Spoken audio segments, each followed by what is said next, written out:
Welcome to Speaking from Water, episode 51. We've had a little break over the summer, but today I'm so excited to have on one of the world's greatest surfing legends. He's also from Wrightsville Beach. He's a Wrightsville Beach native. He's taken the world by storm, surfing some of the world's largest recorded waves.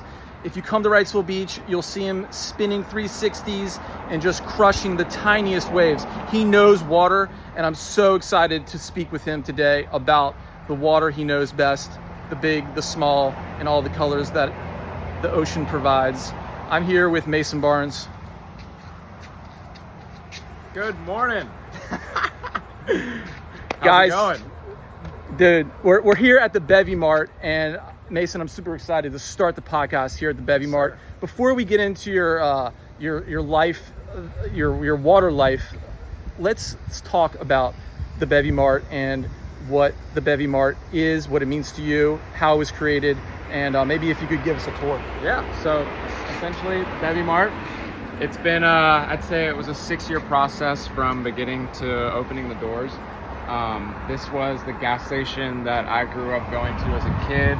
I would come here when I was, I'd say, 8 to 12 years old. I'd ride my bike up here, skateboard with my friends, and I'd get slushies and a Slim Jim. And it was just kind of like our little safe haven as kids. Our parents would let us come here because it's part of the neighborhood. We didn't have to cross the street. And it was just such a cool part of all of my friends and myself's childhood. And then it shut down for years. And I always wanted to bring it back to life.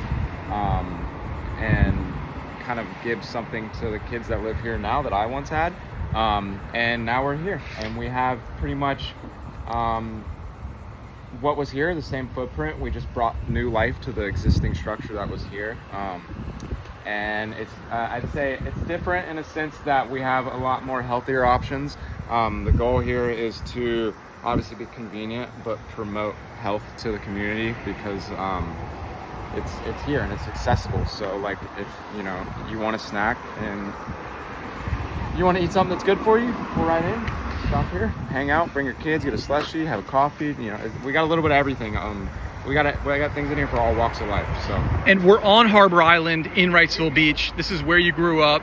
Yep. Your childhood home is literally behind the shop. Exactly. We're going to take a stroll after you give us a tour of the Bevy Mart. Yep. You've done, I've watched maybe 3 years of production to this establishment. Can you tell me about the concrete on the outside and the motivation, the idea behind that? Because it's very striking. It's industrial. Yeah, so in Wrightsville Beach, when you're renovating buildings, you have to apply by FEMA and flooding rules because obviously when we get smoked by hurricanes, this whole part of the island is underwater. And so what they don't want is liabilities with buildings being filled with water and things falling down and just being a hazard to the community. So generally what people do is they tear the building down and they put in a brand new building, but they lift it, I think it's 8 feet off the ground. And I did not want to do that at all. Like I love this town how it is. I think it's perfect right now. And I don't want to be tearing down cool pieces of Wrightsville Beach and putting something new because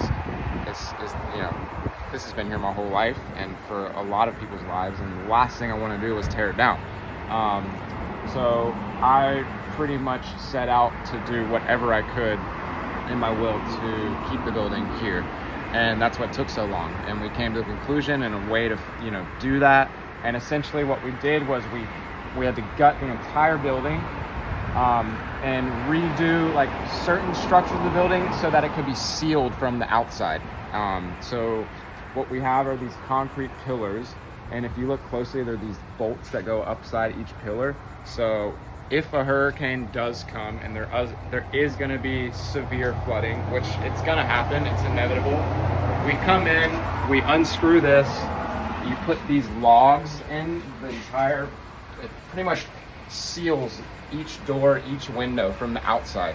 So if water does come, it's sealed from the inside out pretty much. That's incredible. Who thought of that? Well, it was several architects and designers that helped us design that. And I always wanted the raw concrete look because I just love it. And it ended up working out in my favor that to achieve this floodproofing, we needed concrete and flat, smooth surfaces. So it was kind of a win-win for everyone. I got to keep the building I wanted. I got to make it look how I wanted, and it complies with all the rules and regulations in Wrightsville Beach. So it was a win-win for everyone. It took the biggest hurdle was the time frame that it took, because it was a logistical nightmare to figure out and get everything to where it actually worked. But we stuck with our gut, we held our line, and now we're here, and it looks beautiful. And you know, we still have this cool original building that was here when I was a kid. So it was worth every minute. I would, if I had to do it the same way again, I would, just to keep it as it is, because the last thing we want to do is tear down beautiful parts of our, you know, cool little beach town. So, Well, let's give us a tour. of course, welcome in. What's up, guys? So here we are. We got our coffee bar. We have our incredible employees. Mila, she runs the show. This is Emma. She runs the show. Come down any of these aisles, and we got healthy snacks, healthy cookies, pretty much everything you pretty need. It's the original plan was convenience, and now it's kind of turned into like a mini grocery store. So if you wanted, you could literally do your grocery shopping. But this is like a really good example of kind of where I sit as a business and my business model. It's like, we do have your classic Lay's chips that you would find in a 7-Eleven. We have your Dr. Pepper's Rockstar Celsius, but next to that we have the healthier version. We got your Olippops, your healthier alternatives, and organic gluten-free chips instead of your like standard Lay's. So like the deal, the dream is to have people go from picking these to picking these, because you know, these are gonna help you live longer. These are gonna make you overall healthier, happier, better human being. I think eating healthy is it's a full-time job, and nowadays there's so many good alternatives that taste just as good as the bad stuff. It's like, why not? So you know, pick your poison, whatever you want. We got it here for you. And I see you're drinking coconut water. Yep. Out of all the drinks in the shop, you choose that. Tell me why you love coconut water so much. So I've already had 3 cups of coffee this morning. I'm trying to get a little hydration in. I'm training right after this, and I can't eat before I go train or else I'll throw up. So this is like kind of like a source of some calories / hydration without having too much in my stomach to where I will like puke. Like, I would love to eat a breakfast, eggs and bacon right now, but if I did that, it would not be a good idea. So training is a big part of your life. Every day you train for the extreme things you do. You wake up in the morning, you have your coffee, you go to the coconut water, and you don't eat. Yep. So eating is a post-workout thing for you. Exactly. And you know, eating's very important. But with the level of like where my workouts are right now, I try to get that done before I eat, because I've tested it. If I put something in my stomach before the cardio stuff, it just makes it come up every time. So I train, and then my reward after training is getting to eat whatever I want and as much as I want, and it's the best feeling ever, every single time. So, I have the same program, and I completely concur. Exactly. What are you going to be eating today? After I train, I'll go to Lovey's. I've been eating a chicken and cheese quesadilla there for over 15 years. I get the exact same thing, and it's never changed. And I'm gonna go straight there, get my quesadilla. They make these baked French fries with coconut oil, and it's so good. And then usually I'll come in here after that, and I'll get a coffee and a protein shake and maybe one of these. Like I said, when I was a kid, I loved Slim Jims. This is the new age Slim Jim. I eat one of these every single day. I love them. High in protein. Yep, a lot of protein, and nothing bad in that thing. It's convenient and easy. And then my guilty pleasure is coffee. Like, I don't drink alcohol. That's my thing is coffee. I look forward to it in the morning, but I drink them in the afternoons too. So like, I had one in here at 8 o'clock last night, and drank one and went right to bed after. So it has little effect on you. Yeah, no, the caffeine has no effect. It's more of just like a comfort thing. It's something that I do to like check out and not take life so seriously and just like enjoy my time. I like to be really focused and really disciplined and really strict on what I do when I'm doing these things like training and stuff, but then I've learned it's very important to turn off and have a normal, functional, fun, like enjoyable life as well, because that balance is really important. Is there a particular coffee that you prefer, or a kind of flavor, the way you take it? I drink a cortado with almond milk, and it's what it is it's 2 shots of espresso with the exact same amount of milk. So it's small, it's about that big, and I just sip on that. It takes most people minutes to drink the thing because it's so tiny, but I sip on it and take my sweet time, and I just love it. I drink like 4 a day, so I'd say that I'd like to wean that down to 3 because it's a lot of caffeine, but for now I just opened up. I finally have my own coffee shop, so I'm enjoying it. So you come here, you have your unlimited supply. What supply of coffee do you take here at the shop? So my partner Cheeto, he started a bespoke coffee shop downtown. His specialty is coffee. He knows the business side of coffee. He's worked with this company Black and White even previously before we opened this, so he ran with this gut and got the same guys. They came in, they provided the coffee, the machines, everything. It's kind of like a one-stop shop, and the coffee is really good. It's like world-class coffee. I've had several people tell me it's some of the best coffee they've ever had, and I agree. So I try coffee everywhere I go, and it's nice to know that when I'm home in my small little beach town now, I can get like world-class coffee as well. So where in the world does it come from? It's from all over. I want to say they have bees from Africa, Brazil, all over the world. So, yeah. So region really isn't as important as the flavor or the variety to you? I'd say the most important thing is the person making it. And it's running one of those machines is not easy. It's a full skill set. And we got so lucky. We have our head barista, Emma, and she's world class on that machine. Like, she can pump out a perfect coffee every time, which is very hard to do.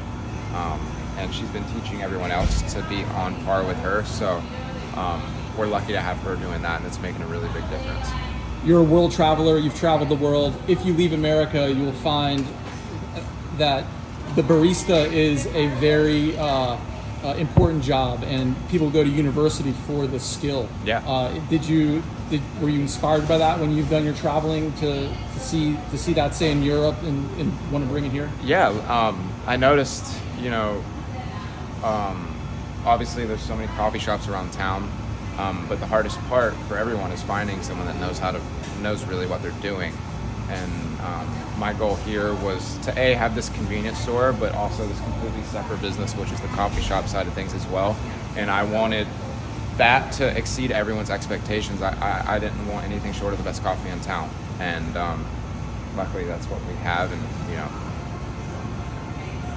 Emma right here is pretty much running that show. And it's been incredible so far. I've heard nothing but good things. And I haven't had a bad coffee yet. We've been open for 2 weeks, and I'm averaging like 4 a day. So, what kind of water do you source for your coffee?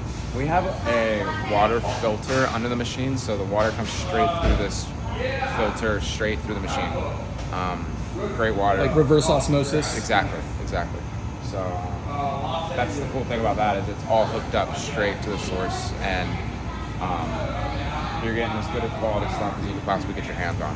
So, can you tell us about your counter, your stools here? Very unique. Yeah, the counter is kind of like the staple of the store. You walk in, it gets everyone's attention immediately. I originally went that direction with the counter because I love the look. I honestly built something that I would want in my home, essentially. And it's very modern, it's very sweet. Became kind of like the staple of the store, and then the diner stools are something that I picked out because I wanted to lighten the vibe up and really make this place feel like kid friendly and a very fun, light environment. And that's like this. It's just like bringing me back to like diner vibes with my family, eating at Denny's or something, and that's why we got these poppy bright letters in here. It's like, this place is beautiful and elegant. There's a lot of really nice modern things, but like I put it here for the kids, the community, to come in here and have fun and to make themselves at home, to grab slushies and spill it all over the place, and to, I walked in here this morning, there's a slushie on the ground, and that's fine, that's what we want. Like, this kid's drinking slushies at 10 a.m. It's amazing. So, And you've been open now 3 weeks, and I think right over 2 weeks, so not even 3 weeks yet. So, and every time I drive by, it's packed. yeah, it's been a huge success so far. I'm super grateful with like the feedback and what people have, the reactions that I've been getting from the community have been amazing. And it's still, there's so many things to be added on still. So like we opened the doors and left room for growth. So like there's a lot of growth in the sense of the food that we have. We want to add some hot items, smoothies. There's numerous things that we want to add on that are going to, just really fill this place in. It's a very like, it's cool to see how this place works, because like I can literally be like, oh, that's not working, that can go. Oh, that is working, let's get double of it. Like I hired James Bain, who had Epic. He is pretty much running our whole food program, grab and go. He's making everything from scratch himself, and that has been like such a blessing in disguise that he was able to have the time to do that for us, because like his quality of food is the premise of my business. Like it's convenient and good for you at the same time, and I'm so lucky that he had the time to even just offer that to us, and it's been like an incredible part of the store. I'm so grateful that we have him. But like he's adding things onto the menu every week. So like we got chicken fingers this week, but they're like organic, gluten-free chicken tenders made with coconut crispy stuff, and it's just an evolving thing. So yeah, just going with the flow. Congratulations, man. You want to go on a stroll around your neighborhood and you can tell us about the history? Let's do it. All right, Mason, we're on Harbor Island. This is where you grew up, and we're now on the outside of the Bevy Mart. We're going to go through the neighborhood, go on a stroll, and talk water. Yeah. All right. So, your father, Reggie Barnes, is a famous world-class skateboarder. Before you came into his life, he was the man. He was Bones Brigade, did pretty much brought skateboarding to the world in a modern sense. You come on the scene, and does he want you to become a skateboarder? How does that go? Yeah, he never forced anything on me, but obviously I was born with a skateboard in my lap pretty much. At a young age, literally from birth till probably 14, all I wanted to do was skate. And that wasn't because he forced me or anything. It was literally just a part of my life. It was like a part of my DNA, and I loved it. So that's literally all I did. And I still love skating. I just don't quite do it as much as I used to, because I fell in love surfing so much more, and I got to be careful about little injuries and things. But skating's been a part of my life. It's helped shape who I am as a person, and it's, I am a professional surfer, but skating has helped me become a professional surfer in so many different ways. So, well, one of the things I find so striking about your surfing here in Wrightsville Beach, you'll roll up at Crystal Pier and it's knee to waist high, and your ability to ride the surfboard like a skateboard, as far as the turns, the 360s, all the high energy maneuvers. Was that did that come first before your big wave life? Yeah, so I learned to surf here in Wrightsville Beach, and that's where I fell in love with the sport. It all started here, and that first sense of like thrill and excitement with the sport was trying airs and maneuvers and getting inspired from guys like Slater and Benny B, and guys that surf small waves and do all these tricks and maneuvers. And the big wave stuff came later in life. It was a stepping stone towards that, but the beginning of it was all here, all doing that. So like, that's my core. When I'm home, all I want to do is surf small waves and try airs. I'm 30 years old now, and I still love learning tricks and maneuvers just as much as I ever did. Even though the big wave stuff is like definitely my favorite thing and I'd say my purpose, I still get more amped to go surf waist high south end with good air wind than I do anything else. So you mentioned Ben Bourgeois. Before we started this conversation, you were lining up a workout for him after the podcast. You know, you're great friends with him.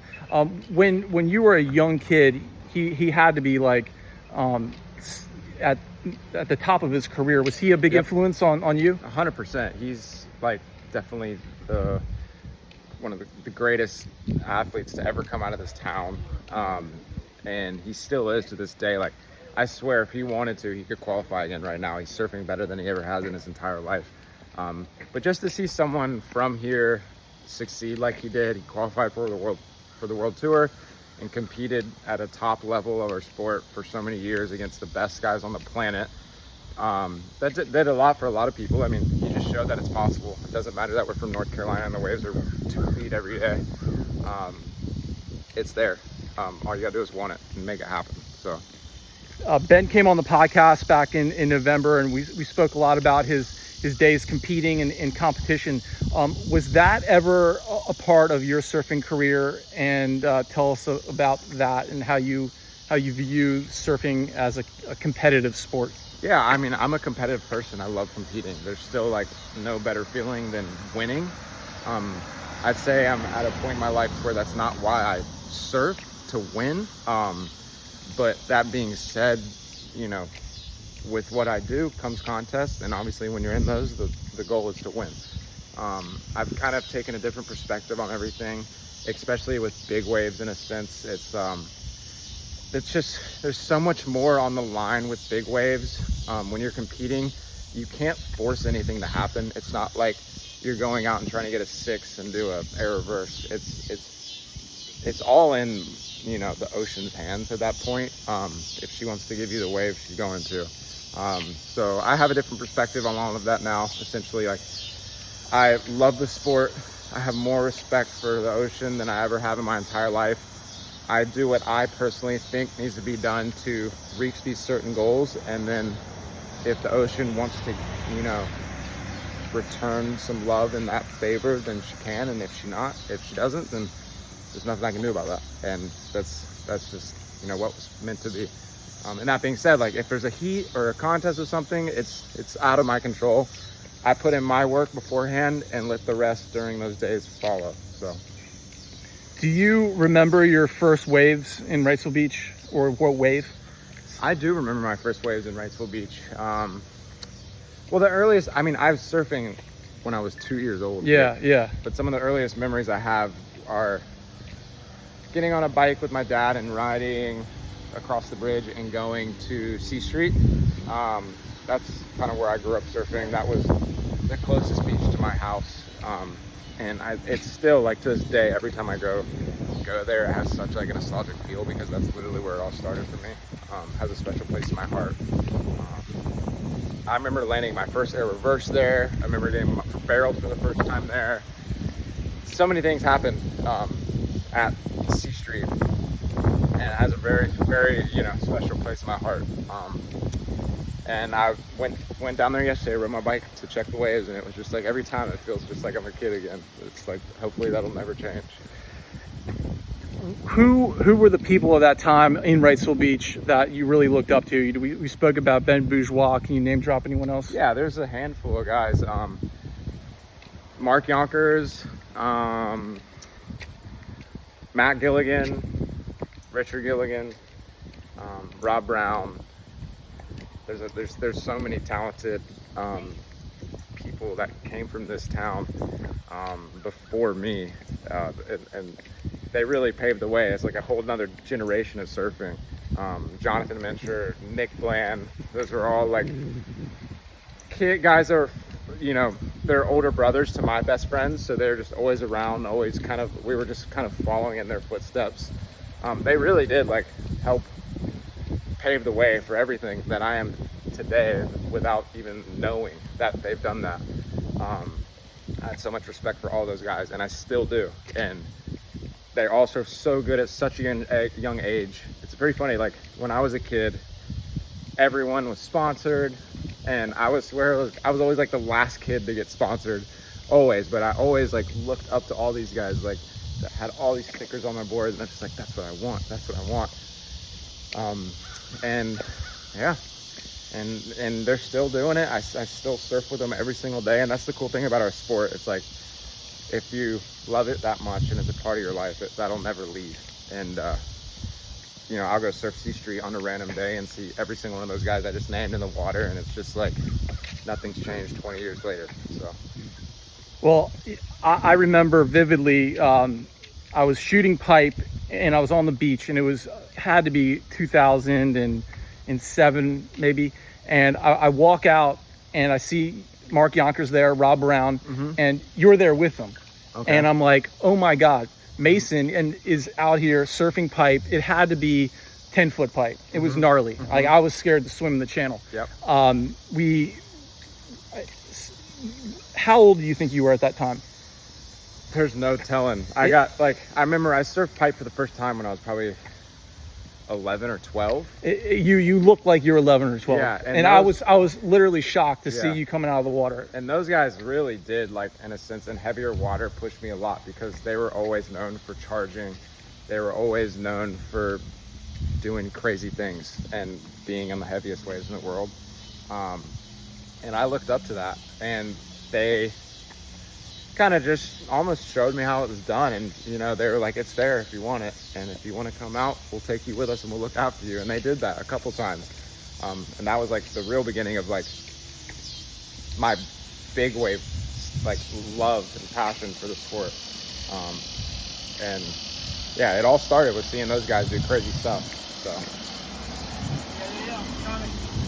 was pipe, well, can you tell us about your first sessions at pipe, and how, because pipe is one of those places that some of the best people in the world can go and they just get handed. Yep. How long did it take you to really get into it, and what were those first sessions like at Pipeline for you? Yeah, I mean, every time I paddle off the pipe, you learn something new. I have so much respect for that wave.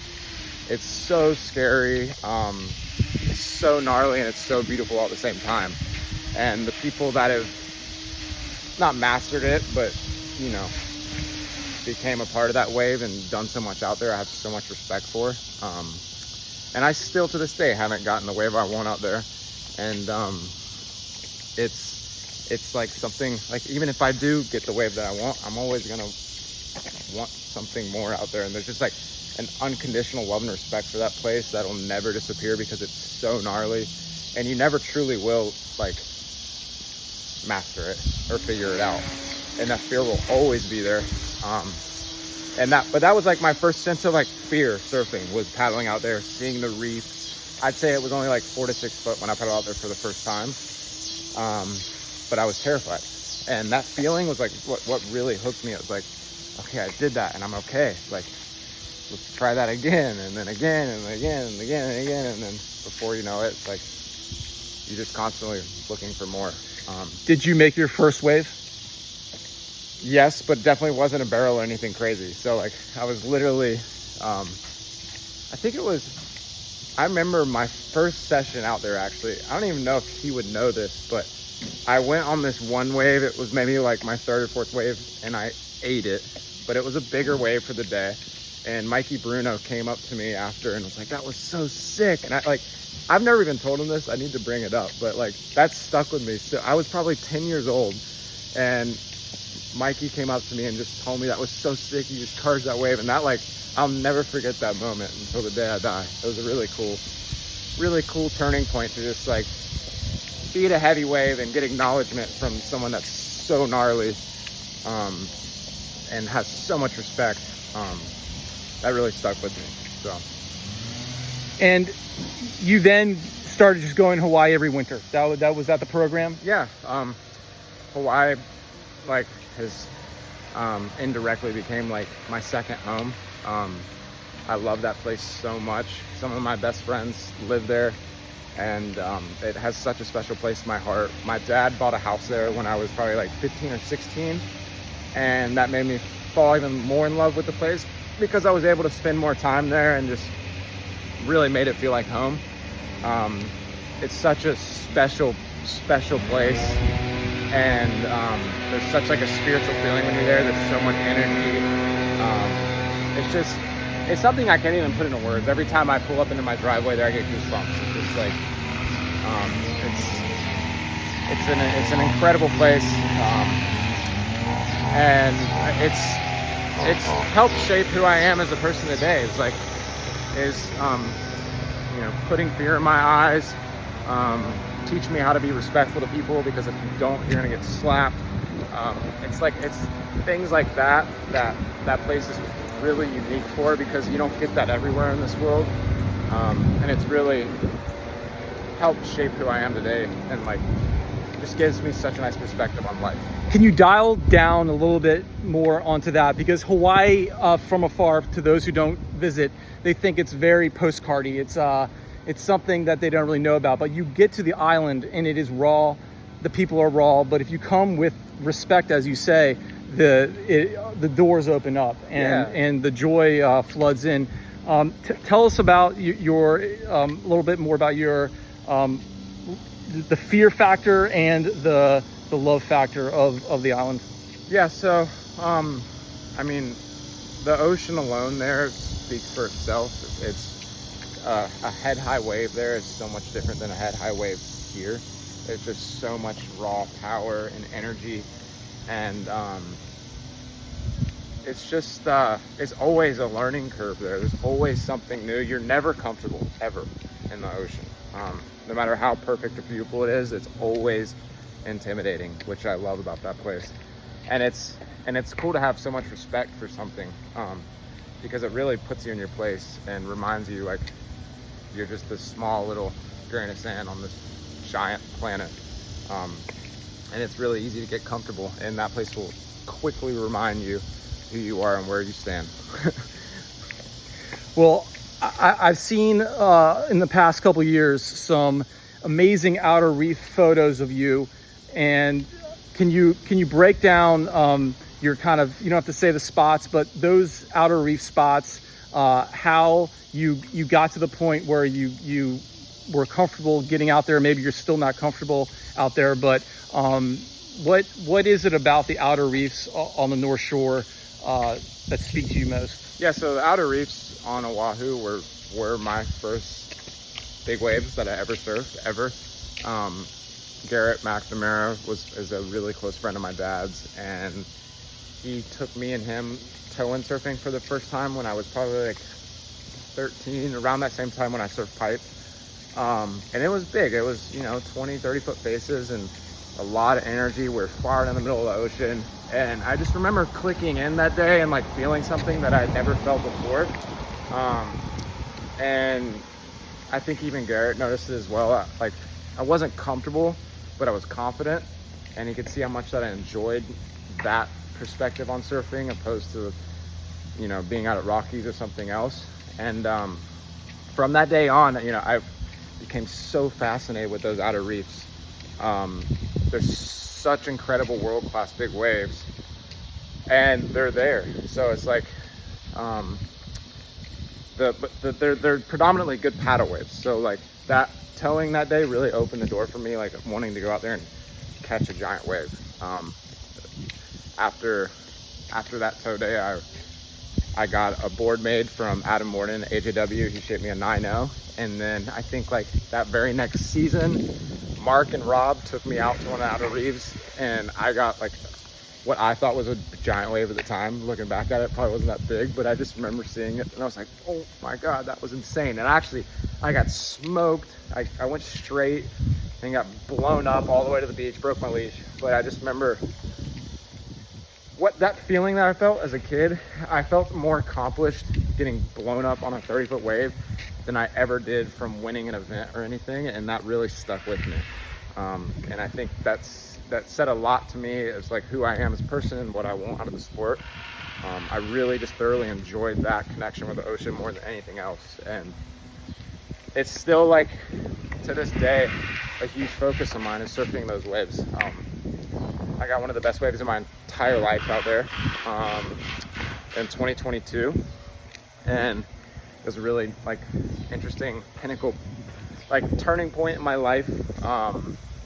It was such a special wave at such a special wave, a place that I've been surfing for 10 years and just getting smoked and denied and thrown all over. And then it's literally like the waves weren't even supposed to be that good, but the ocean just had this thing pop up right in front of me, and it It was like all the stars aligned. I didn't have a filmer, and somehow my safety pulled out his iPhone and got like the most perfect iPhone clip you could possibly get of the wave. And it was just like so many factors kind of fell in place that day. I was like, wow, like Hawaii really gifted me something special today.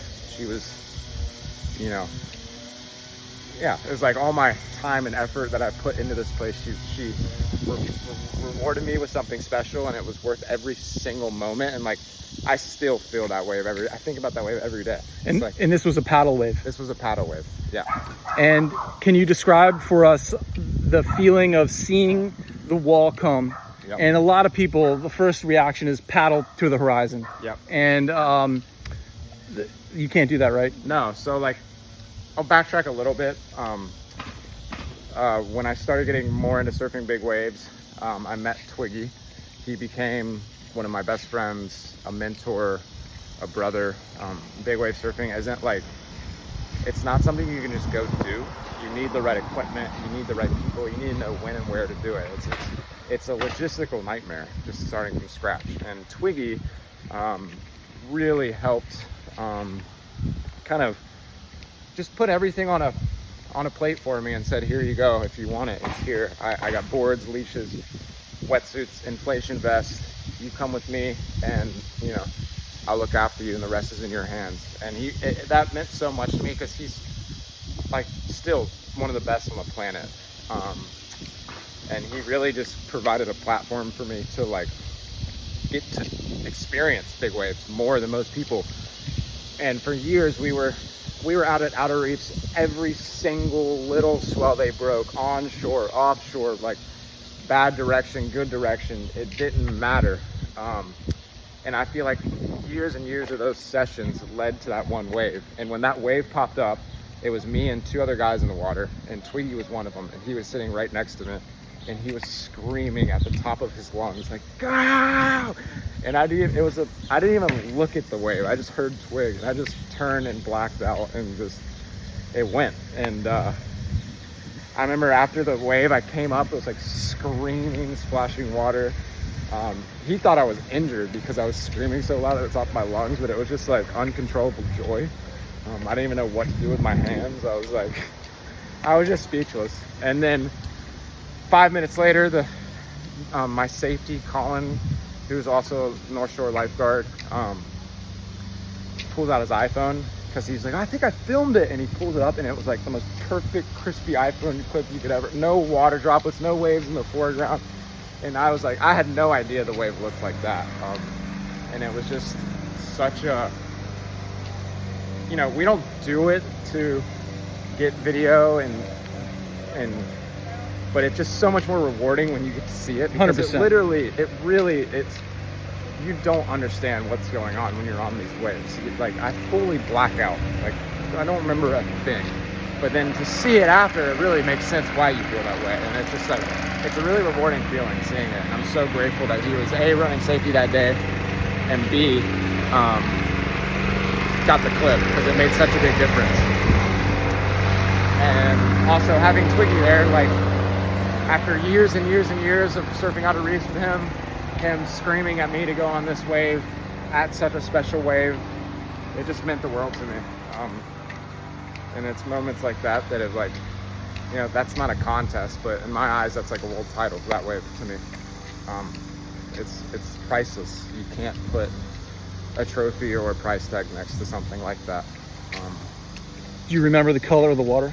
Oh yeah, it was crystal blue. It was like, that wave in particular was so clean and so blue. It was such a perfect wave. I literally, I couldn't believe it when I was in the barrel going down the line of this wave, how perfect it was. I was able to, like, I was dragging my hands, and then I got a big pump, and then I went over the foam ball. It spit. It was just like time was moving in slow motion on this wave, and it was a feeling that, hi, how are you? Start. And let's contrast this with some cold water. Yep. I've heard you say before that Mavericks is your scariest wave on the planet. Yep. Tell us why and also speak about this underwater waterfall that exists in this place, because a lot of people might not understand the concept behind an underwater waterfall. Yep. Yeah, so Mavericks is definitely, top 3 heaviest waves on the planet. I have so much respect for that wave. It scares the heck out of me. There's just so many factors that come into play out there. I've had my worst wipeout of my life there, and that's kind of where all the fear comes from. I got caught inside there and actually smacked the bottom. It's really deep out there. That's not easy to do. And I was underwater for a very long time. I've never felt that close to just blacking out underwater, which is obviously worst case scenario. And I actually did black out for a second from impact immediately, but then I woke up underwater and kind of came back to it, was able to pull my vest. And after inflating my vest, I just went straight to the bottom. So that's how powerful that place is. These vests and stuff are put there to save our lives, and they help so much. But there's a fine line of when they won't do anything at all. And this wave was a prime example of it. And that fear behind that experience, it just sits in my head, and I'll never forget it. And it wasn't even that big of a wave compared to what other bad situations I've been in. I've fallen on way bigger waves, and they weren't nearly as violent and brutal as this one. But it's a really unique place because it comes from such deep water and breaks on a shallow shelf, but then it goes into extremely deep water again. So what happens is if you fall in this certain area, kind of right where the lip hands of water hits the water, it's infamous for pushing people really deep. There's almost like a constant current of water going downwards, which is really unique because you don't have that really anywhere else. A lot of waves, they hit the shallow shelf and then it stays shallow. So you'll just get dragged. But with Mavericks, it hits the shallow shelf and then it goes, I want to say 40, 50 feet straight down. So a lot of people, when you fall in that spot, you get pushed really, really, really, really deep. And everyone that surfs out there knows that. It's in the back of our heads. And it's infamous for giving people the most brutal wipeouts of their entire life.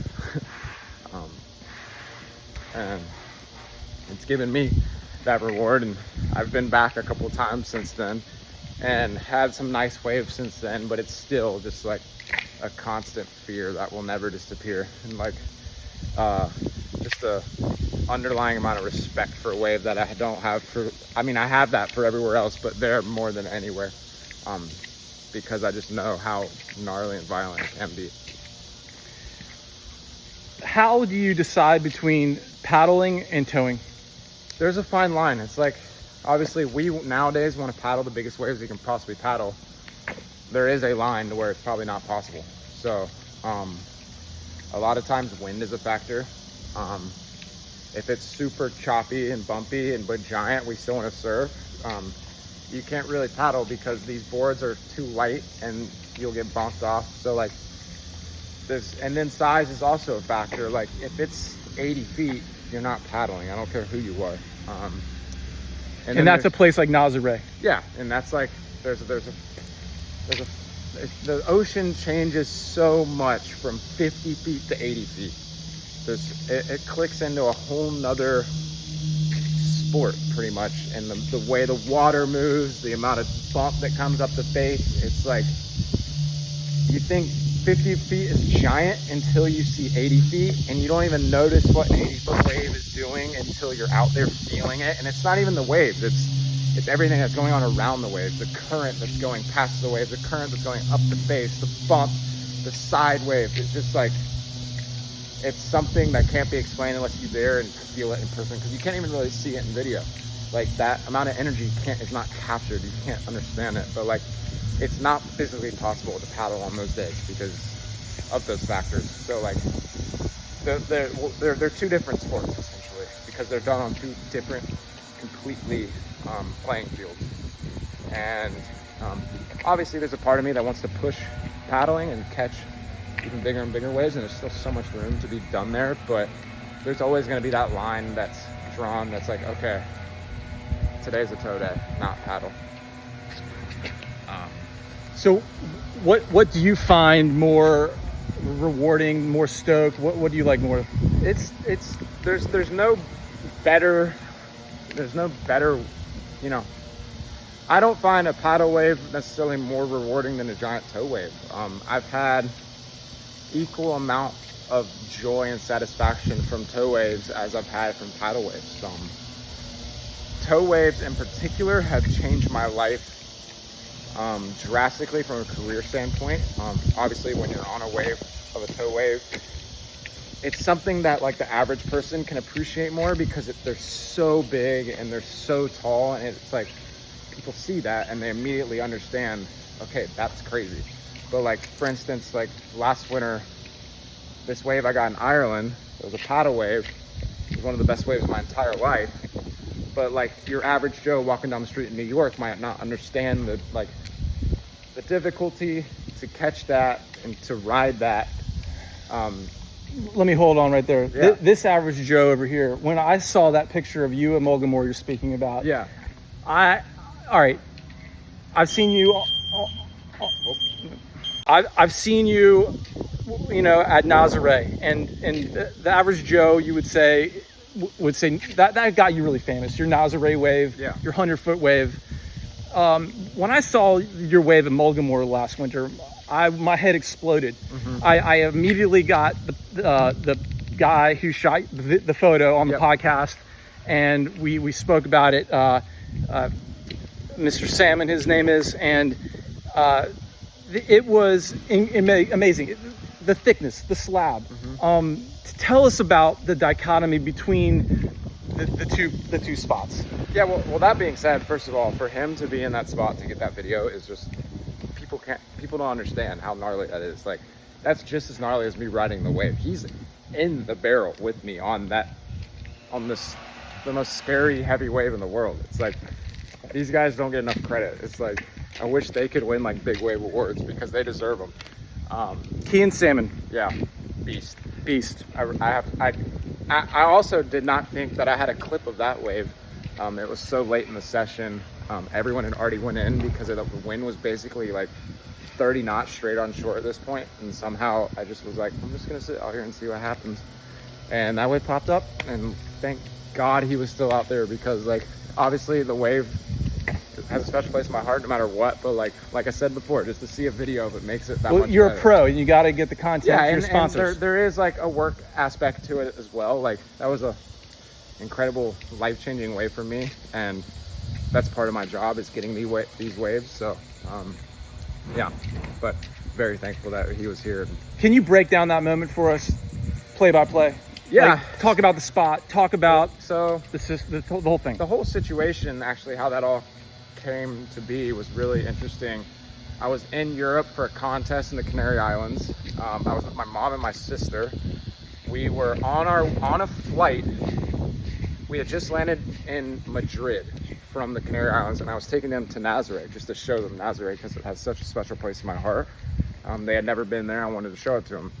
And we were in Madrid, and I get a text from Tim Benathan, who's a filmer, and he's like, yeah, I'm in Ireland. I'm like, what are you doing in Ireland? He's like, Mullamore's going to be really good tomorrow. And I'm like, what? And that's like been my dream wave forever. I've always wanted to score, and it's so hard to score. And I look at flights when we're in the Madrid airport. I can the flight that we're on from Madrid to Lisbon, and my mom and sister are immediately on like a surf mission. Like, so we fly from Madrid to Dublin. We landed in the middle of the night. I rent a car, have no idea where I am, what I'm doing. I was in the Canaries a couple days before that and met a couple really amazing local Irish people. I reached out to them because they were the only people I knew there, and they were just super nice, genuine people. I was like, do you have boards or anything? And one of them was like, yeah, I got one board at my dad's house. You can go grab it. Like, thank God he had that. And things just started falling in line. Like, I got the board. Then I reached out to Will Scudin because I know he has a lot of friends there, and he put me in touch with Dylan Stott because I wanted to do it the right way. I didn't want to just paddle out there for my first time, not have safety, and just be like a liability to everyone. So I hired him. He took me out there, showed me the ropes, and was just like, he made the experience so more organized and chaotic, which what it was turning into. So we get out there. It's my 30th birthday on top of that. And there's so many crazy waves going down. Like, I just remember sitting there looking at these waves and being like, this is insane. Like, this is one of the coolest things I've ever been a part of, and I haven't even ridden a wave yet. And the local boys are just getting the craziest rides, and I didn't want to like jump in the peak and be like, We're talking Garage McCade. yep. And he's the one who gave me the board. Yep. I cannot thank him enough. He was on the podcast doing that recently. Yep. He's such a incredible human. Like, I had just met him a week before, and he's like, go grab my board from my dad's house. Like, they were just such welcoming people. It reminded me of like people here in North Carolina, because if he ever came here, we would do the exact same thing for him. So these Irish guys, like, were so hospitable, you know, opened their homes to me and my family, and helped me put myself in that situation to be there if a wave does present itself. But long story short, those guys had a crazy 4 hours. I still hadn't even ridden a wave because I just wanted to watch. Just like, this is my first time here. I'm not gonna go sit at the top and try to get a bomb. They all went in because the wind went onshore, and I sat there for like another 45 minutes, and there was just me and maybe 3 other guys out at this point in time. Maybe Zach Haynes, was he there? I think he was still out. He might have even gone in. I want to say like everyone that I was familiar with went in. Everyone. There was 2 or 3 guys out still. And Sam was still shooting. And yeah, he was luckily still in the water shooting, and I still didn't have any idea. And sure enough, this giant set came, and at this point I had a choice of any wave I wanted because there was no one in the water. And this thing had the crazy. Dylan earlier that morning told me, you want a wave that's going like that looks like it's swinging into the channel. And this thing had the biggest black wall swinging into the channel. I was like, oh my God. And I don't remember from that point on. I remember seeing that black wall, and then I just blacked out and go. And it ended up being one of the most like exciting, crazy rides of my life. That was my first time really ever surfing a slab, like ever. That was my first wave. I got picked up from Dylan on the inside. I had no idea what had just happened. And he pretty much gave me a big hug and told me happy birthday. And I was like, that's the greatest 30th birthday present I could ever ask for. Later that night, I still didn't know there was a video of the wave. There was a photo, and it was kind of out of focus and was incredible. I was super grateful for the photo. But then later that night, I get a message, and it was the clip, and I was just remember being like, oh my God. I was sitting at a Thai restaurant with my mom and sister and just went silent, and they're like, is everything okay? And I'm like, yes. That best birthday present ever. Yes. And I showed them the clip, and I mean, I came in earlier, like after that session, I was like, did you guys see my wave? And they're like, yeah, that was cool. I'm like, that was cool? Like, what do you mean that was cool? Like, that was one of the craziest waves of my life, and you actually saw it in person. But it's just so hard for like people to understand, like, from the beach, it's really far out there, and you can't really tell what's going on. Okay. All right, the slab. Break it down. Why is the slab so gnarly? The slab is so gnarly because, like, the dream of any surfer is getting barreled. That's the mecca of surfing. And the unique thing about Mullaghmore is you can catch these barrels with your own arms that you usually couldn't catch anywhere else. The wave gives you this entry point into this giant barreling wave that, like, say if this size wave was at Chopu, you might not be able to catch it. You would need a jet ski or something. So that makes it like extra unique because it gives you this entry into these giant XXL barrels. And that's what makes that place so unique. And it's also a left. I'm a goofy foot, and that's what really, really gets my attention too.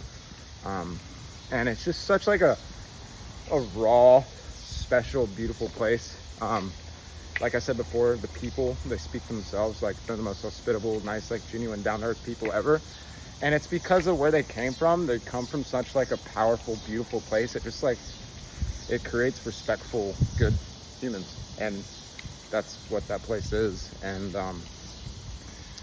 just like, it was a lot of things, a lot of stars aligning to make that wave happen. And I owe it all to the local community for literally providing the means to even put myself in the lineup that day, because without them I literally wouldn't have been able to be in the water, and they made that happen.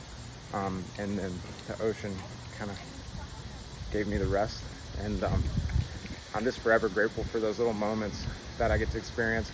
And it's not even the wave, it's just like I said, it was like having the people, my mom there, my sister that was there first time really like traveling the world. They get to watch me do what I love. They get to see how they always just see me doing these crazy things. They don't understand the community behind it as well. And for them to see that firsthand, like how professional guys like Dylan are at safety, they're out there to literally keep me safe and make sure I come home in one piece. And I think that actually made my mom feel a lot better after seeing like how professional these guys are. They're just as good at what they do as I am at what I do. It's a completely different skill set in itself. And that was just like a 5 minutes? Yeah. All right. Yeah. Let's do one little quick. We'll back in that. Yeah. All right. So,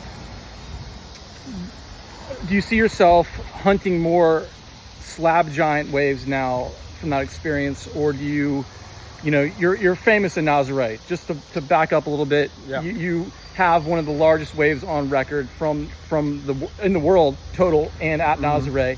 Are you going to post up more at places like that or at slab spots? Yeah, I will say like Nazare is forever like it's like my baby. Like that wave has changed me as a person. From my surf career, it has literally opened so many doors for me. It's beat me so brutally, and it's given me so much. And I still want to spend most of my time there, but I'm just kind of going with the flow. Like if Hawaii is going to be good, I'm going to go there. If Nazare is going to be good, I'm going to go there. This is actually my first season where I have a full-time team. Usually I just show up the night before and kind of like wing it and like try to get a driver and a ski and all this equipment. But I've invested a lot of money that I've been making into the best drivers, the best equipment, which is something priceless. Eric Ribier, who is known to be one of the best drivers on the planet in Nazare, has given me the opportunity to drive for me next season, which is priceless. Having someone like him with his knowledge, his skill set out there is just like, it's really something you can't put a price on, because it's such a unique place. It's not like, I don't care who you are or where you drove in a jet ski, it doesn't correlate to driving out there and finding good waves. And he is the best in the world. And I'm working with him full time there now. So I'm gonna be spending a lot of time in Nazare this season. And yeah, I'm just gonna take it as it comes. I mean, maybe there's some swells, maybe there's not. Regardless, like, I love that place. With waves or without waves. It has, the same feeling I get when I go to Hawaii and I get like chicken skin I get when I pull into Nazare. It just has such a special place in my heart. The people, the food, it all means so much to me. And that's because of just what that place has done for me. It's literally changed my life. And I'll be there. So it just kind of depends though. One of the really cool parts of your life is your crossover into modeling. Yep. And style. Yep. Tell us how those doors opened and what it is about style that really gravitates so much to you. We can circle back. Yeah, so dang. That was lucky. That was lucky. That would have been bad if that was you. I've always enjoyed the fashion world. I've always enjoyed, dressing outside the box and doing things that are different than most people. And sorry to interrupt, I remember Mason age 14 at the new Annex, a Cheeto shop as well, and Mason's there sandpapering a leather jacket, and he had all these different vintage clothes he was selling out the back, and it really struck me. So with that said, Mason, go on. Yeah, I mean, that's actually funny. A lot of people don't know that about me. I've been into the fashion world, and just that, it's always been a hobby of mine for years now, from a very young age. And I've always had this fascination of mixing the fashion industry and surfing. And my dream has always been to work with major, like, high-end fashion brands and have them represent what I do in the surf industry, because like there's something there. I always saw opportunity, and for years and years and years I was always working towards this goal. I was just surfing, but that was always in the back of my head. And then after this one wave in Nazareth, all of that kind of changed, and those doors just started opening up, and I think it was just the perfect timing of everything. That wave happened. I met a handful of people in the industry. This creative director, Jonathan Anderson, reached out to me and pretty much gave me an opportunity that I'll be thankful for the rest of my life. He's a creative director for this brand Loewe, which I've always had so much respect for. I love the clothes. I love everything they represent in that world, and he invited me to come do a job with them and meet the whole crew and be a part of their family, and I obviously without hesitation said yes. And that was just such a unique opportunity to meet him in person, to work with their team, and to do something that I've literally been trying to do for years and years and years. And it all kind of came into one place after this wave in Nazareth, and I'm forever grateful for him opening that door and giving me that opportunity. And I have so much respect for him as an artist and a person. And after that, just I like now just to focus on surfing and training and family, and let the rest follow. So With that said, what are your current goals for the next 6 months? What's on the docket? Yeah, so I mean, I'm training as hard as I've ever trained in my entire life right now. I'm preparing for this upcoming season. Like I said, I've invested a lot of money into time into having this driver, Eric, in Nazareth. So I want to be there for every swell, and not just like the one major one. I want to be there training and driving and just surfing and being part of the community instead of just showing up, surfing the giant day and leaving. And I want to win the Nazareth event, and I want to win the Eddie. And those are my two goals. So that's the direction I'm moving towards, and we'll just see what happens. Love it. And guys, we're going to wrap it up now. Mason is off to training. He has an appointment with Ben Bourgeois. What are you guys going to do today? We are going to throw up. I'm going to get on the assault bike. We're going to do, usually takes us about an hour and a half. It'll be a circuit with high intensity cardio blasts in between each thing. Just pretty much makes the entire exercise painful. I treat it more as like a mental exercise than anything. I like getting as uncomfortable as possible and trying to stay comfortable and just finish. I think that translates to what I do really nicely, because the premise of what I do is staying comfortable in uncomfortable situations. So that's kind of how I treat these workouts. It's like feeling pain and dealing with it, opposed to like going in there and trying to build muscle. So I dread it every day. Like, I know I'm about to go hurt for an hour and a half, and I'm not looking forward to it, but it feels really good afterwards. And I know it's like, it's just part of the process. So You do heart rate? I don't measure it, but I'm assuming it's up there. It'll go above 200. It's got to. I was looking at your watch to see if it measured it. Tell us about your watch sponsor here. This is Breitling. They're one of the other companies in that world of luxury and fashion I was talking about. It's been a dream of mine for years to work with a company like this. They make the best watches on the planet, and to get to wear this while I surf is an honor, and I'm super thankful I get to represent their brand. So. And do you have any other sponsors you'd like to shout out? Ruka, they've supported me for years now.